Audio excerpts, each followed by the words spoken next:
아모스 1장. 드고아에서 양치던 목자 아모스가 이스라엘에 대해 받은 메시지다. 우시야가 유다를 다스리고 요아스의 아들 여로보암 2세가 이스라엘의 왕이던 시기, 곧 대제진이 있기 2년 전에 이 메시지가 환상 가운데 그에게 임했다. 이스라엘 이웃나라에 내리실 심판. 메시지는 이러하다. 하나님께서 시온에서 포효하시고 예루살렘에서 고함치신다. 청천벽력 같은 그 소리에 양치는 목자의 초장이 시들고 갈멜산 꼭대기가 벌벌 떤다. 하나님의 메시지다. 다마스쿠스가 서너 가지 큰 죄를 저질렀으니 내가 더는 그를 참아주지 않을 것이다. 그는 길르앗을 사정없이 때려 눕혔다. 쇠망치, 나무망치로 무자비하게 두들겨 팼다. 그래서다. 나는 하사엘의 왕궁에 불을 놓고 베나닷의 요새들을 태워버릴 것이다. 다마스쿠스의 성문들을 박살낼 것이며 주의 골짜기에 사는 범죄자 왕, 낙원 왕궁에서 호령하는 그 악독한 우두머리를 쫓아낼 것이다.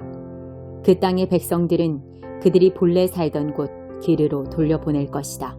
하나님의 포고다. 하나님의 메시지다. 가사가 서너 가지 큰 죄를 저질렀으니 내가 더는 그를 참아주지 않을 것이다. 그는 주민 전부를 몰아내서는 그들을 에돔에 팔아버렸다. 그래서다. 나는 가사의 성벽을 불태워 허물고 그의 요새들을 모조리 태워버릴 것이다. 내가 범죄자 왕을 아스돗에서 그 악독한 우두머리를 아스글론에서 쫓아낼 것이다. 내가 손을 들어 에그론을 칠 것이며 블레셋 사람들을 하나도 남김없이 모두 죽일 것이다. 하나님의 포고다. 하나님의 메시지다. 두로가 서너 가지 큰 죄를 저질렀으니 내가 더는 그를 참아주지 않을 것이다. 그는 주민 전부를 에돔에 넘기고 자기 친족들과 맺은 조약을 깨뜨려버렸다. 그래서다. 나는 두로의 성벽을 불태워 허물고 그의 요새들을 모조리 태워버릴 것이다. 하나님의 메시지다. 에돔이 서너 가지 큰 죄를 저질렀으니 내가 더는 그를 참아주지 않을 것이다. 그는 자기 형제를 사냥감 쫓듯 쫓아서 살해한다. 무자비하고 무정하다. 분을 품고서 밤낮으로 미쳐 날뛰며 야비하기 이를 데 없다. 그래서다. 나는 그의 수도 대만을 불태워 허물고 보스라의 요새들을 태워버릴 것이다. 하나님의 메시지다. 암몬이 서너 가지 큰 죄를 저질렀으니 내가 더는 그를 참아주지 않을 것이다. 땅을 더 차지하겠다고 그는 임신한 길르앗 여인들의 배를 갈랐다. 그래서다. 나는 그의 수도 라빠의 성벽을 불태워 허물고 그의 요새들을 태워버릴 것이다. 전쟁이 고함친다. 으르렁댄다. 회오리 바람과 함께 닥치는 대로 쓸어간다. 왕이 포로로 붙잡혀갔고 그의 제후들도 그 뒤를 따른다. 하나님의 포고다. 2장. 하나님의 메시지다. 모압이 서너 가지 큰 죄를 저질렀으니 내가 더는 그를 참아주지 않을 것이다. 그는 에돔 왕의 시신을 불에 태워 못 오겠다. 그래서다. 나는 모압을 불태워 허물고 그리옷의 요새들도 태워버릴 것이다. 모압은 고함 소리 중에 전쟁 나팔 소리와 함께 망할 것이다. 내가 그 왕을 왕좌에서 끌어내리고 그의 제후들도 다 죽일 것이다. 하나님의 포고다. 하나님의 메시지다. 유다가 서너 가지 큰 죄를 저질렀으니 내가 더는 그를 참아주지 않을 것이다. 그들은 하나님의 계시를 거절했고 내 명령 따르기를 거부했다. 그러면서도 그들은 오래된 거짓말, 그들의 조상을 막다른 골목으로 내몬 거짓말은 잘도 집어삼킨다. 그래서다. 나는 유다를 불태워 허물고 예루살렘의 요새들을 다 태워버릴 것이다. 이스라엘에 내리신 하나님의 심판. 하나님의 메시지다. 이스라엘이 서너 가지 큰 죄를 저질렀으니 내가 더는 그를 참아주지 않을 것이다. 그들은 사람을 사고 판다. 그들에게 사람은 그저 물건일 뿐이다. 돈벌이 수단이다. 신발 한 켤레를 갖겠다고 가난한 사람을 팔아버린다. 그들은 자기 할머니도 팔아치우는 자들이다. 돈 없는 자들을 바닥에 맺히고 불운한 자들을 수렁으로 떠민다. 형이고 아우고 할 것 없이 다들 신성한 매춘부와 동참하며 내 거룩한 이름을 더럽힌다. 그들이 가난한 이들로부터 강탈한 물건이 이방신의 산당에 수북이 쌓여있다. 그들은 그곳에 둘러앉아 사기쳐 빼앗은 포도주를 들이킨다. 그러나 나는 언제나 너희 편이었다. 나는 너희와 맞서던 아모리 사람들을 멸했다. 큰 백향목처럼 키가 크고 굵은 상수리나무처럼 억센 그들을 멸했다. 내가 그들을 꼭대기에서부터 뿌리 끝까지 멸했다. 그렇다. 나는 너희를 이집트에서 건져내고 너희의 40년 광야길을 안전하게 인도해 주었다. 그리고 나는 너희가 아모리 사람들의 땅을 식은 죽 먹듯 차지하게 했다. 나는 너희 젊은이들 중에서 예언자들을 길러냈고 으뜸가는 젊은이들을 구별하여 거룩한 훈련시켰다. 그렇지 않은가, 이스라엘이여? 하나님의 보고다. 그런데 너희는 훈련받은 젊은이들이 탈선하게 만들고 젊은 예언자들에게는 예언을 그만두라고 말했다. 나는 도저히 너희를 두고 볼 수 없다. 참을 만큼 참아서 터지기 일보 직전이다. 용량을 초과하여 짐을 실은 마차처럼 나는 지금 삐걱거리며 신음소리를 내고 있다. 내가 행동에 들어가면 너희는 어찌할 작정이냐. 제 아무리 빨리 달아나도 너희는 내게서 도망치지 못한다. 힘센 자들의 힘도 소용없다. 전사들도 소용없다. 활 잘 쏘는 자들도 소용없다. 잘 달리는 자들도 소용없다. 전차를 모는 자들도 소용없다. 너희 가운데 최고로 용감한 전사라 해도 아무 소용없다. 그저 걸음아 나살려라 하고 옷도 챙겨 입지 못한 채 내뺄 것이다. 하나님의 보고다. 3장. 하나님의 말씀을 받은 예언자. 이스라엘아, 귀 기울여 들어라. 하나님께서 너희를 신문하신다. 너희 모두와 그분이 이집트에서 건져주신 모든 족속에게 말씀하신다. 모두 귀 기울여 들어라. 지상의 모든 족속 중에서 내가 특별히 너희를 골라내었다. 지금 내가 너희 모든 죄에 대해 신문하는 것은 너희가 받은 이 특별한 부름 때문이다. 두 사람이 손을 잡고 걷고 있으면 둘이 같은 곳으로 가고 있다는 말이 아니냐? 사자가 숲속에서 포효하고 있으면 먹이를 움켜쥐었다는 말이 아니냐? 젊은 사자가 만족하여 으르렁거리고 있으면 저녁거리를 잡았다는 말이 아니냐?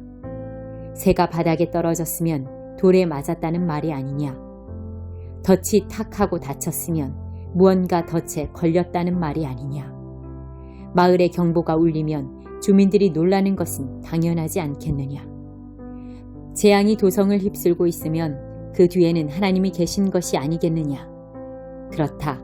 하나님, 곧 주께서 무슨 일을 하실 때 당신의 예언자들에게 미리 그 모든 것을 말씀해 주시지 않고서는 무슨 일을 하시는 법이 없다. 사자가 포효하는데 누가 겁먹지 않을 수 있겠느냐? 하나님께서 말씀하시는데 어떤 예언자가 입을 다물고 있을 수 있겠느냐? 아시리아의 요새들에게 알려라. 이집트의 요새들에게 알려라. 그들에게 전하여라. 사마리아의 산 위에 모여 유심히 아래를 내려다보아라. 잔인과 공포가 얼마나 들끓고 있는지를. 그들은 올바른 일을 하나도 할 줄 모른다. 그럴 마음도 없다. 하나님께서 말씀하셨다. 그들은 폭력과 어둠을 쌓아왔다. 이는 하나님의 말씀이다. 그러므로 적이 그 나라를 포위할 것이며 너를 무력화시키고 너의 요새를 약탈할 것이다. 하나님의 메시지다. 사자에게서 어린 양을 구하려던 목자가 겨우 2다리와 귀 조각 정도나 건져내듯이 사마리아에 사는 이스라엘 사람들 중에도 소수만 건짐을 받을 것이다. 겨우 낡은 의자 몇 개, 부러진 탁자 다리 정도만 남을 것이다. 야곱 가문에 대한 고발이다. 귀 기울여 듣고 증언하여라. 이는 하나님 곧 만군의 하나님의 말씀이다. 주목하여라. 그날 나는 이스라엘이 자기 죄에 대해 대가를 치르게 할 것이다. 베델의 악한 제단을 세운 것에 대해 대가를 치르게 할 것이다. 뿔 달린 제단들은 뿔이 전부 잘려나가고 산산조각 날 것이다. 내가 겨울 궁궐을 허물고 여름 궁궐을, 화려한 건물들을 모조리 다 박살낼 것이다. 사치스런 집들, 호사스런 저택들 다 허물어질 것이다. 하나님의 보고다. 4장. 너희는 하나님께 굶주리지 않았다. 사마리아 언덕에서 풀을 뜯는 너희 바산의 암소들아, 귀 기울여 들어라. 가난한 이들에게 비열하고 밑바닥 사람들에게 잔인한 여자들, 게을러 빠지고 제멋대로인 너희는 남편에게 요구한다. 시원한 술 한 잔 갖다 주세요. 잘 들어라. 나 하나님이 나의 거룩을 두고 맹세한다. 조심하여라. 심판의 날이 다가오고 있다. 그들이 너희를 밧줄로 묶어 끌고 가면서 뒤처지는 자들은 몽둥이로 다스릴 것이다. 그들은 너희를 한 줄로 꿰어 회파된 성벽들 밖으로 끌고 가서 저승으로 던져놓을 것이다. 하나님의 보고다. 너희는 베델로 가서 죄를 지어라. 길갈로 가서도 죄를 지어라. 제물을 가져와 아침마다 예배를 드려라. 사흘마다 11조를 바쳐라. 흠없는 제물을 불살라 바치며 감사제를 드려라. 자원 제물을 바치면서 큰 소리로 알려라. 이런 것이 바로 너희 이스라엘 사람들이 좋아하는 종교쇼다. 하나님의 보고다. 너희는 알고 있지 않느냐? 바로 내가 너희 식욕 품실과 곡간을 텅 비게 만들었고 너희를 줄이고 궁핍하게 만들었다는 것을. 그래도 너희는 나에게 굶주리지 않았다. 너희는 계속해서 나를 무시했다. 하나님의 보고다. 그렇다. 바로 내가 추수전 3달 동안 비를 내리지 않았다. 어떤 마을에는 비를 내리고 어떤 마을에는 비를 내리지 않았다. 어떤 들판에는 비를 내리고 어떤 들판에는 비를 내리지 않아 농작물이 말라 죽게 했다. 사람들이 마실 물을 찾아 미친 듯 이 마을 저 마을을 헤맸으나 목마름을 해결할 수 없었다. 그래도 너희는 여전히 나에게 목말라 하지 않았다. 그저 나를 무시할 뿐이었다. 하나님의 보고다. 나는 너희 작물들을 쳐서 병들게 하고 너희 과수원과 농장들을 말라 죽게 했다.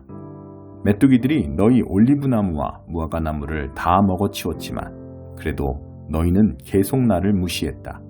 하나님의 보고다. 나는 전에 이집트에서 일어난 기근이 너희를 찾아오게 했고 너희 뛰어난 젊은이들과 최상급 말들을 죽였다. 진영 안에 어찌나 썩는 냄새가 진동하는지 너희는 코를 막고 다녔을 정도다. 그런데도 너희는 여전히 내게 주목하지 않았다. 계속 나를 무시할 뿐이었다. 하나님의 보고다. 나는 지진과 불로 너희를 쳤고 소돔과 고모라처럼 너희를 황폐하게 만들었다. 너희는 불 속에서 꺼낸 타는 막대기 같았다. 그래도 너희는 나를 바라보지 않았다. 여전히 나를 무시하기만 했다. 하나님의 보고다. 이스라엘아, 이 모든 일을 내가 했고 바로 내가 그렇게 하기로 작정했다. 오 이스라엘아, 시간이 다 되었다. 이제 너의 하나님을 만날 준비를 하여라. 여기 오신 분이 누구인지 보아라. 산을 만드신 분, 바람을 지으신 분이다. 아담이 나기 전에 모든 계획을 세우시고 어둠 속에서 새벽이 동트게 하시듯 무에서 유를 만들어내시며 높고 높은 상등성이를 타고 넘으시는 분이다. 그분의 이름은 하나님, 곧 만군의 하나님이시다.